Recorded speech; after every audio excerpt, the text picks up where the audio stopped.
তো hello friends, তো আমরা তো সবাই বড় মার খুব ভক্ত। তো সবাই জানি বড় মা বলতে নৈহাটির বড় মা খুব বিখ্যাত, কিন্তু আর একটা বড় মা আছে, সেটা হচ্ছে ক্ষীরপাই, যেটা পাঁশকুড়াতে যেতে হয়। তো আমাদের হঠাৎ প্ল্যানিং হয়েছে যে আমরা ক্ষীরপাই যাব। তো আমরা এখন কোলাঘাট ব্রিজেই আছি, তো এখান থেকেই আমরা যাচ্ছি ক্ষীরপাই। আর আমার বাড়ি থেকে ক্ষীরপাইয়ের মোট দূরত্ব হচ্ছে শুধু যাওয়া 124 কিলোমিটারের মতন। তো আমরা এখন যাচ্ছি ক্ষীরপাই। তো ভিডিওটা দেখতে থাকো, আমরা বড়মার মন্দিরে গিয়ে সব কিছু দেখাচ্ছি।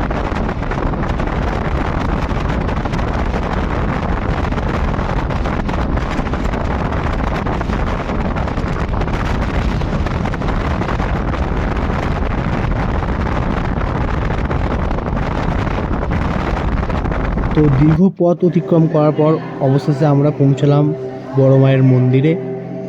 তো সত্যি বলতে এই মা এখানকার খুবই জাগ্রত। তো আমরা যখন এখানে প্রথম এসেছি, যখন মন্দিরে ঢুকি, আলাদাই একটা অনুভূতি হচ্ছে। তো তোমরা না এলে বুঝতে পারবে না যে অনুভূতিটা কী। তো সত্যি আমাদেরও মনে হলো যে মা খুবই জাগ্রত। তো তোমরাও আসো, আশা করি ভালো লাগবে। তো মন্দিরে ঢোকার পর আমরা অনেক মায়ের মহিমার কথা শুনলাম এখানকার মানুষের কাছ থেকে। তো আর একটা কথা বলি, এখানে কোনো ব্রাহ্মণ নেই, এখানে কিন্তু নিজেদেরই পুজো দিতে হয় পাশে ডালা কিনে। তো আমরা সেটাই করলাম। তো ফ্রেন্ডস, আমাদের যেহেতু কোনো প্ল্যানিং ছিল না, তাই আমরা অনেকটা দেরিতেও পৌঁছেছিলাম। তো বাড়ি আসার জন্য আমরা ওখান থেকে বেশিক্ষণ না থেকে বেরিয়ে আসলাম। তো সত্যি কথা বলতে মন্দিরটা খুবই সুন্দর, খুবই অসাধারণ, আর মা সত্যি খুব জাগ্রত। তোমরা চাইলে আসতে পারো ক্ষীরপাই। তো বেরিয়ে হঠাৎ দেখছি, ম্যাপে দেখছি যে এই একই রাস্তায় তারাপীঠ পড়ছে, মানে পাঁশকুড়ার তারাপীঠ মন্দির। তো যেহেতু এই রাস্তা দিয়েই পড়বে তারাপীঠ, তো এইখানেও আমরা একবার যাব তারাপীঠ মন্দিরে, সেটাও আমরা তুলে ধরবো। তো ভিডিওটা দেখতে থাকো। তো এই তারাপীঠ রাস্তাটা দেখালাম না, কারণ রাস্তাটা জঘন্য রাস্তা, মানে খুবই বাজে রাস্তা। তো যখন তোমরা কেউ আসবে তারাপীঠ, এই পাঁশকুড়া তারাপীঠ, নিজেদের বাইক নিয়ে এসো, কারণ এখানে গাড়ি অতটা ঢুকছে না, আর ঢুকলেও অনেকটা রেট নেবে আর বেশি, আর অনেক সময় প্রাইভেট কার নিয়ে ঢুকছে।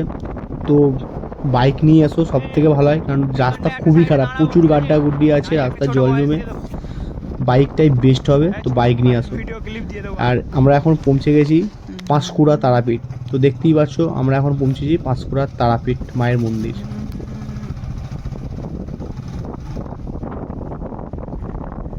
তো আমরা যখন ঢুকেছি তখন মন্দির বন্ধ ছিল। তো আমরা কিছুক্ষণ ওয়েট করলাম, মন্দির খুললো, তারপর আমরা যাচ্ছি। আর আমরাই হচ্ছে প্রথম, মানে মন্দির খোলার প্রথম ভক্ত। তো দেখতেই পাচ্ছি এখনও মন্দির কিন্তু সেরকম খোলেনি, মানে খুলছেন ভেতর দিয়ে। আমরাই হচ্ছে কিন্তু প্রথম, মন্দির খুলেই পুজো দেবো মাকে।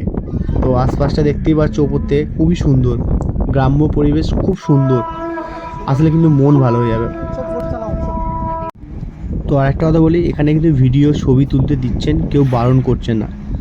আর যেহেতু আমরা প্রথম, তাই ঠাকুরমশাই আমাকেই দিলেন মাকে ধূপ দেখাতে।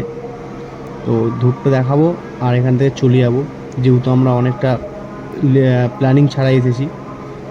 তো ভিডিওটা কেমন লাগলো অবশ্যই জানাবে, ভালো লাগলে একটা লাইক করবে।